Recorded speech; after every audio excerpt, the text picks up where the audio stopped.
Coming up on Mountain News this morning, thieves left multiple business owners worried about replacing both expensive and priceless items. And we have an update on how medical marijuana logistics in the Commonwealth as the effective date draws near.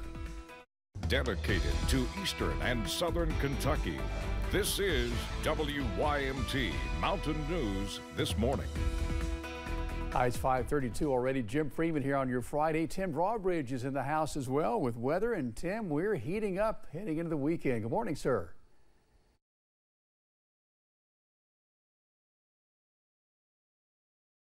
Let's get to our first story here. We'll check in with Tim here in just a minute on what's happening with weather. I can tell you we have a hot day ahead today, and certainly by the time we get to our day on Sunday, we'll be in the mid-90s. Tim will have those details coming up for us here in just a shake.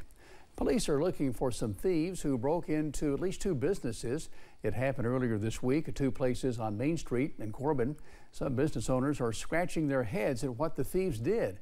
WYMT's Phil Pendleton has more. Two businesses victims of crime in the same part of Corbin, both happening sometime late Monday night, early Tuesday morning. In one business, a lot of expensive equipment was taken. In another, simply the owner says strange behavior was witnessed.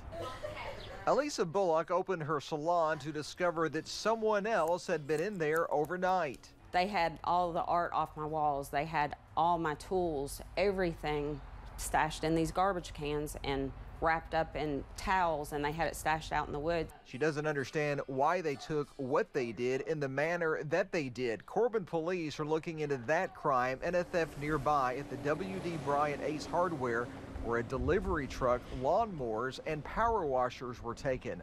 All of that was worth $40,000. 3 straight razors. There was hardly that loss at the salon, but Bullock says one item taken was worth just $1 to the thieves, but is considered priceless to her. My dad's first dollar that he ever made from 60-some years ago. He had been packing it around that long, and he died 3 years ago, so they got that.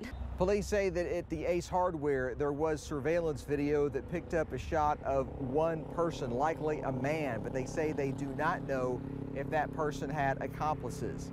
In Corbin, Phil Pendleton, now back to you. Thanks, Phil. Bullock says she'd like to thank her neighbors for helping her clean up the salon and for the extra patrols by police in the wake of the crime. A high-stakes military exercise at Fort Knox trained multiple state and international agencies using active explosives.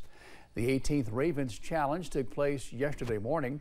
It's an annual mission to foster a real-world training environment between local law enforcement and military bomb squads. What's unique is those attending the training are getting hands-on experience with explosives. There's no classroom.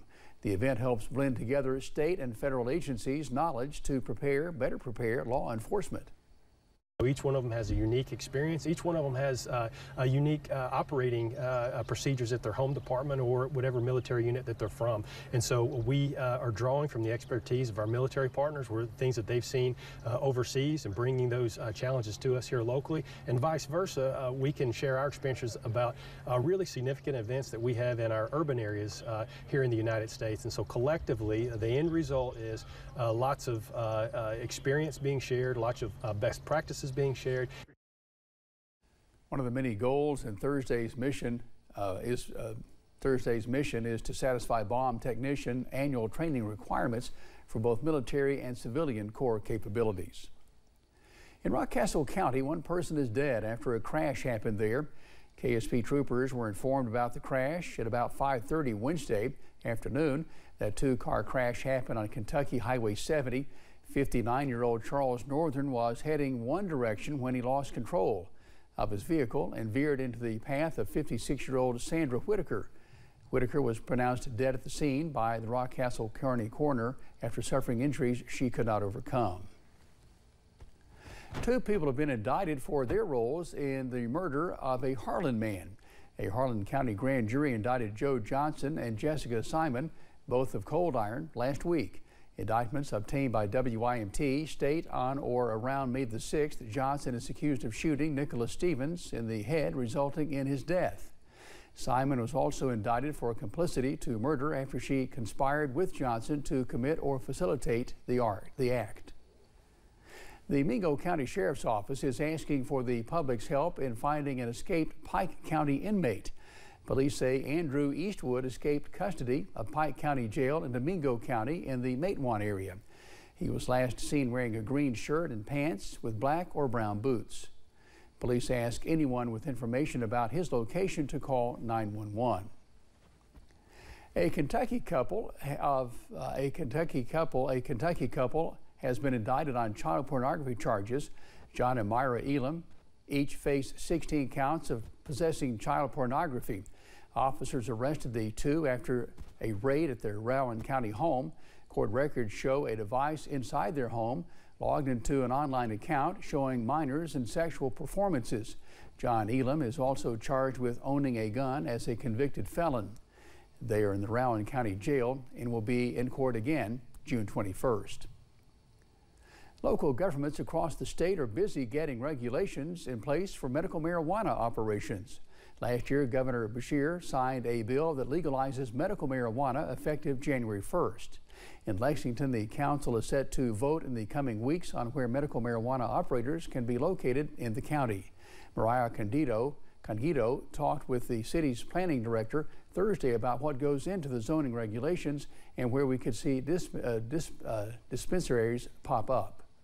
According to state law, cities and counties have the choice to opt in or opt out of medical marijuana operations. Fayette County opted in. We do see the value in this for health purposes. It's important that we have the healthcare options available to our citizens. Before sales take effect in 2025, Jim Duncan, Lexington's Director of Planning, says they need to update their local regulations. They're hoping to before July 1st, when licensing for medical marijuana operators will likely begin. We want to ensure that we're doing everything that we can to protect the community, to ensure that there is success with this business model. Duncan says they'll have zoning regulations in place for the cultivators or growers, the processors, producers, safety compliance facilities, and dispensaries. Duncan says the cultivators could have a facility in the city's urban service area one day. We wanted to make sure that we were in place so that any operators could know what they needed to do as far as selecting a location and whether they were eligible to do that. Per the state regulation, Duncan says no cannabis operation can be within 1,000 feet from a school or daycare.